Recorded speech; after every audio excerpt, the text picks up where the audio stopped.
Let's understand what a hypervisor is, why it is important, the different types of hypervisors, and how to choose the right one for different use cases. A hypervisor, also known as a virtual machine monitor or VMM, is software that allows multiple virtual machines to run on a single physical computer. Each virtual machine behaves like an independent computer with its own operating system, applications, memory, and storage, even though they all share the same physical hardware. Before virtualization became common, one server usually ran one operating system and one major application. This often resulted in underutilized hardware because many servers used only a small percentage of their computing power. Hypervisors solved this problem by allowing several virtual machines to share the same physical resources efficiently. The first advantage is better resource utilization.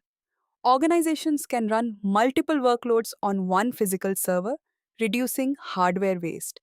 The second advantage is cost savings. Since fewer physical servers are needed, businesses spend less on hardware, electricity, cooling, and maintenance. Another important benefit is flexibility. New virtual machines can be created, modified, or removed within minutes, making testing and deployment much faster. Hypervisors also improve isolation. If one virtual machine crashes or becomes infected with malware, the other virtual machines remain unaffected because they operate independently. Hypervisors support business continuity with features such as snapshots, live migration, and backups that make disaster recovery easier. Now let's look at the two main types of hypervisors. The first is Type 1 hypervisor, also called a bare metal hypervisor, and it runs directly on the physical hardware without a host operating system. Because it has direct access to hardware resources, it offers excellent performance, better security, and higher reliability. Popular examples include VMware ESXi, Microsoft Hyper-V Server, XN, Microsoft Hyper-V Server, XN, and KVM. Type 1 hypervisors are commonly used in data centers, cloud computing platforms, enterprise servers, and production environments.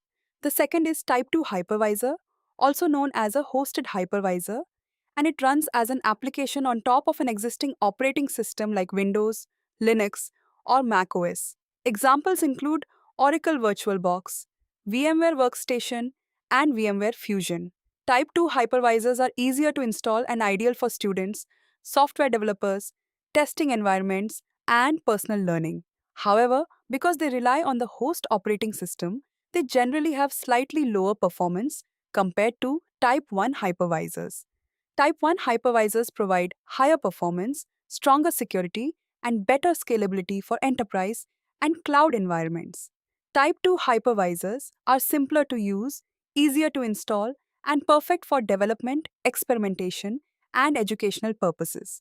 To select the right hypervisor, first identify your purpose and whether you are learning, testing, or building production infrastructure. If you are learning virtualization or testing software, a Type 2 hypervisor like VirtualBox or VMware Workstation is an excellent choice. If you are building a production server, private cloud, or enterprise infrastructure, a Type 1 hypervisor such as VMware, ESXi, Hyper-V, or KVM is more appropriate. Next, consider hardware compatibility, performance requirements, management features, and licensing costs. To summarize, a hypervisor is the foundation of virtualization technology that enables multiple virtual machines to run efficiently on a single physical computer. It improves resource utilization, reduces costs, increases flexibility, and simplifies infrastructure management. Understanding the differences between Type 1 and Type 2 hypervisors will help you choose the right solution for academic projects, development work, or enterprise deployments.